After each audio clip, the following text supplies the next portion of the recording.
117 people dead, hundreds of businesses destroyed when the dust cleared after days of looting and arson in parts of South Africa. While there are many questions in the wake of recent events that occurred after former President Jacob Zuma turned himself into police, one question that is dominating business conversations is who will pay for the damage. There are old hands in South Africa's insurance industry, but a lot of attention is falling on the state-owned SASRA Insurance Limited. The South African Special Risk Insurance Association was founded in 1976 after the Soweto uprising, when at least 176 people died in demonstrations led by school children against the apartheid government. What happened was that private insurers stopped offering to cover vulnerable businesses because of the frequency and scale of political protest. SASRA was created to fill that gap. But beyond the insurance angle, businesses in South Africa have been seeking advice on how to deal with the impact of recent riots, unrest, and looting. Critical queries have included concerns regarding insurance cover, the ability to invoke force majeure clauses in commercial agreements, ensuring the health and safety of employees, assisting staff and their families who are stranded or unable to procure food or essential items, and even dealing with employees who have been identified as having taken part in the looting. Businesses are liaising closely with their brokers and lawyers in dealing with insurance companies on payment of claims related to damage caused to property. The destruction of infrastructure and risk to drivers has had a negative impact on companies that are dependent on the transport system. Already struggling with the fallout from coronavirus, Durban's mayor said that the country faces 1 billion rand, or about $69 million in lost stock, as well as 15 billion rand in damages from the violence. The slowdown means SASRA has a huge task on its hands dealing with a growing pile of claims. Today, we're looking at counting the cost of South Africa's unrest. I'm Tolulokwe Adileru Balogun. Welcome. This is Business Edge.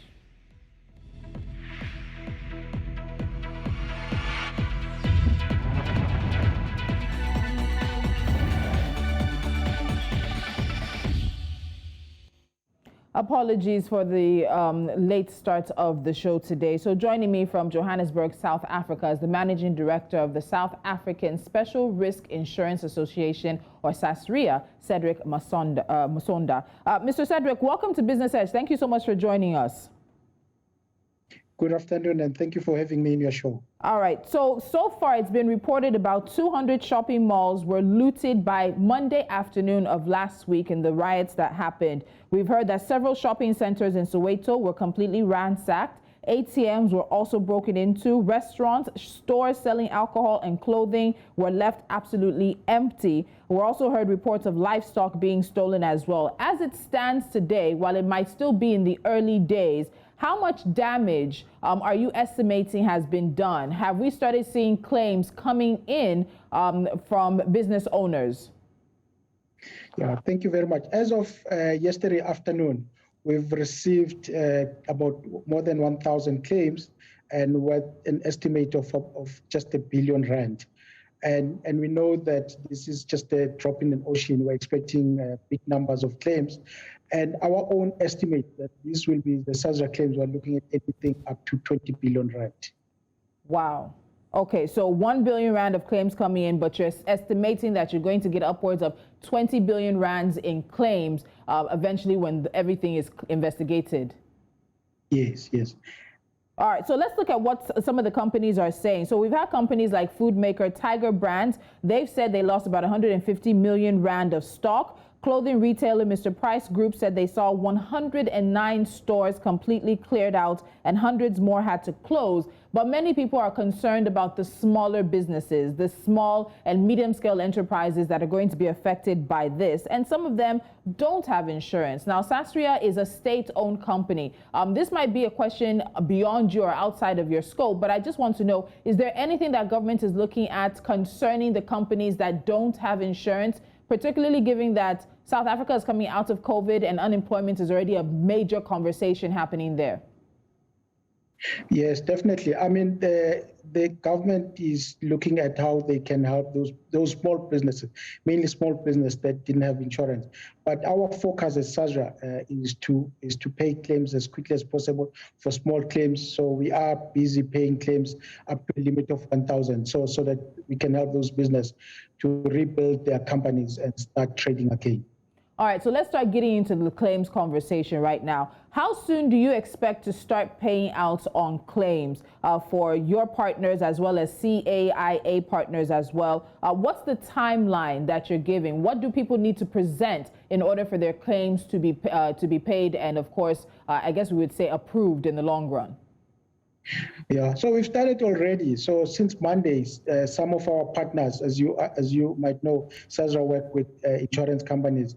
We've already given them a mandate. They can settle any claims up to 1 million rand without referring those claims to us. So claims are being paid as we speak. And we're also looking at start paying the interim payments for bigger claims. But the bigger claims by its nature takes time, I mean, to quantify and finalize the claims. We believe those one will take time. Maybe some of rebuilding the malls might take up to 12 months. Wow. So you're saying that your partners can go ahead and pay off claims of up to 1 million rand without a conversation with you. Is that what you're saying? Exactly. So what are you doing about fraudulent claims? This is a situation, unfortunately, where we might find people who want to take advantage of this situation. So what about fraudulent claims if there's no I guess I would say further investigation? Even if 1 million rand is small, someone can make a fraudulent claim of 500,000 rand. How is that going to be addressed? So our agent companies, these are insurance companies. These are people who are already dealing with claims. So these are highly skilled people in their own right. They process claims every day. So and they are aware of fraudulent claims and that things documents that needs to be presented to them before they settle claim. So we're not worried about that that the insurance companies or agent companies might miss those claims. But of course, we are worried overall that this is a good opportunity for people to inflate claims and also present fraudulent claims. But we are comfortable that our agent companies will detect fraudulent claims. Is there a deadline for when claims can be made through your partners? Is there an end date where someone who has found themselves in this unfortunate situation, if they do not make a claim by a certain date, their claim will not be attended to? So claims normally prescribe, and normally the reasonable time is 30 days. Within 30 days, we believe all claims should be launched with SASRA, even though the estimates might not be finalized. But within 30 days, we should have received most of the claims.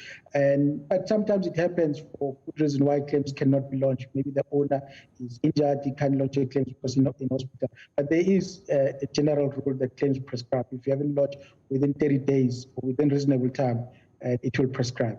Okay. I did mention earlier that we also had a situation with livestock. Does SASRA by any chance cover livestock for those who may have had their farms or their animal husbandry businesses broken into? It's very rare to have those policies which include livestock, but we do cover farmers, and they might have included livestock in their assets, but it will not be a big portion. Okay, so let's get into how SASRA works. So on your website, it says that SASRA cover excludes theft. Looting is not a standalone peril and will only be considered as a valid claim in terms of SASRA if it occurs during an active SASRA peril of which SASRA accepts liability. Now, in this particular instance, what is your stance? Because you're the only company in South Africa that has an ability to pay out insurance claims on a situation such as this. Your history comes from a situation in which private insurers refused to insure vulnerable businesses, and then the state, as in South Africa, created SASRA. So in this kind of situation here, what is your stance?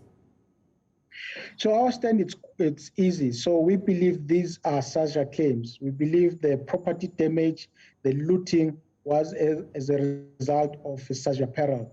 So, and that's what we said Monday, because we didn't want to create confusion in the market. We didn't want to create uncertainty.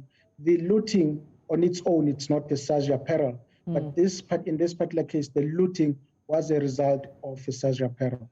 Okay, so I guess my question that I'll follow up there is, what do you say to those who doubt SASRA's ability to pay out all the claims? Because in doing this conversation, we've seen a number of South Africans worry about the ability of the company to pay out all the claims. Again, it is a state-owned company. There are a number of issues with South African state-owned entities right now, and there have been questions as to the ability, the capability of the company to pay out all the claims. What do you say to those who doubt SASRA's ability?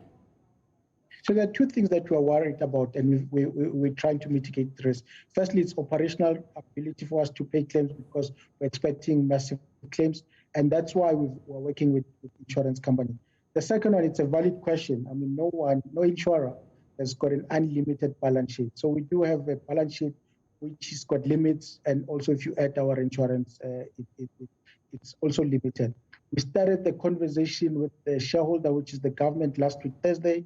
And our aim is to find a solution that we pay all claims, but we also remain viable. So that's a discussion we're having, and sooner or later, probably this week or today or tomorrow, National Treasurer will issue a statement with regard to this. All right.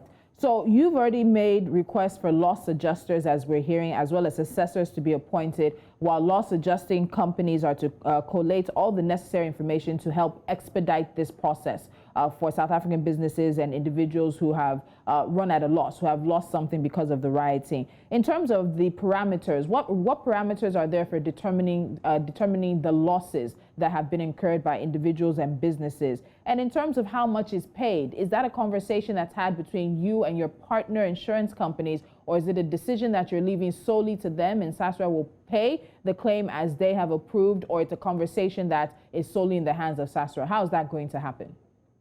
So up to $1 million, it's a conversation between the loss adjuster and the agent company, which is our insurance companies. But above $1 million, it's a conversation between us, the client, and the loss adjuster to make sure that we're all satisfied that the amount that has been presented by the loss adjuster is adequate. Bear in mind that SASRA only provides its cover on a loss limit basis, and we provide the cover up to $500 million.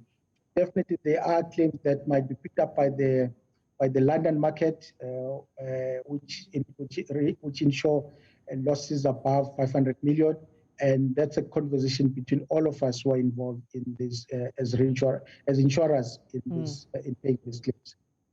All right. I found it interesting doing some research on this, that there are many people and companies who may not actually know that they have SASRA cover because it tends to be included with your insurance partners as the state-owned insurance company that can do this particular thing we're talking about. A lot of commercial firms may not even know it's included in this cover. Can you explain how that could be that I may have, if I'm a South African business owner now, I may actually not know that I'm covered under SASRA because of how it came about, because of how the company came to be in that space and is the only one in the space doing what SASRA does? So there's only one policy that gets issued, and by the insurance company, of course, through a broker. And that policy includes, so if it's a fire policy, it will be a normal fire policy, which includes all the fire perils.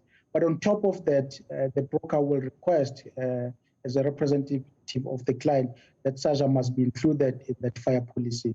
So, and most people might not be aware that they have SASRA policy, but also, which is said, most people might think they have SASRA policy, but their fire policy might not include SASRA policy.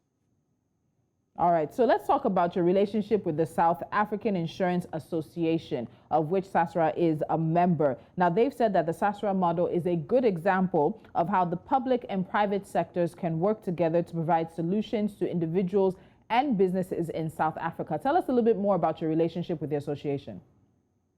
Yeah, so SASRA is a member of SAIA, but I'm also the chairperson of the SAIA board. So, and the whole idea is that we regard ourselves as an insurance company, and we also regard ourselves as an insurer that is complementing the insurance companies. So SASRA is not competing with other insurance companies, just complementing, because the cover that we're providing, it's a cover that insurance companies don't want to write. But we also work in a model that it's private and public partnership. It reduces cost. It makes us, like in these days, where we can go back to them and ask for support in terms of claim settlement. Unfortunately, in these kind of situations, we tend to ask this final question I'm going to put to you now, which is what lessons are we to learn? What lessons are South African businesses, particularly business owners and individuals who could have had insurance and who don't, what lessons are they to learn from this situation? I know that SASRA has asked South Africans to be on guard and to be wary and to be ready and make sure they're insured. And some of the surveys that came out said there are a number of riots and protests throughout the past few years. So we're looking at a situation where South Africa could be returning to the days in which there were riots and protests every day. Many of us hope that's not the case. But in terms of this situation, what do you expect South African business owners to learn or to do better for unfortunately, the possibility of a next time? So two things. Business owners need to take control of their own insurance and through their brokers and through their insurance companies to make sure that you are adequately covered, especially the small business, which in most cases are the ones that normally don't buy insurance. The second one is it's a lesson for all of us in South Africa is the security, and I think that's a lesson that needs to be learned. And I think for years we'll think about it how did we miss this one? Because what happened last week was just massive. And of course, the last one is sustainability of SASRA and also the reinsurers, because reinsurers are going to pay some of these claims. And bear in mind that reinsurers have already paid some of the COVID claims. So we're all worried about the reinsurance cost going forward. Yeah.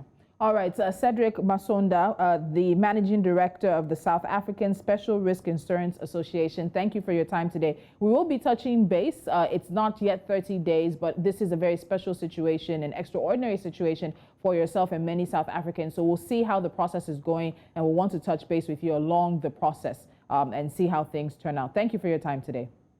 Thank you. Thank you. All right.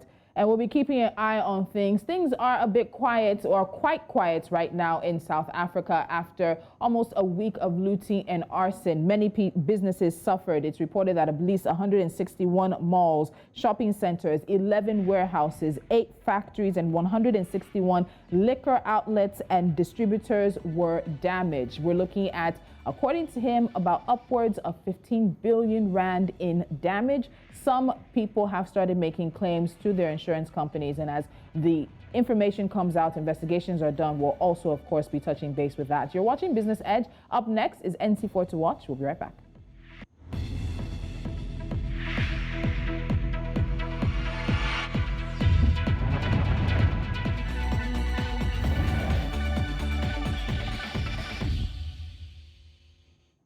Now, a few stories we're keeping our eyes on as we wrap things up. Here in Nigeria, as the Security and Exchange Commission has reached a settlement with Oando PLC. Now, this settlement does not require the company to accept or deny liability. Certain directives and sanctions have also been imposed on Oando following investigations conducted into 2 petitions filed with the commission in 2017.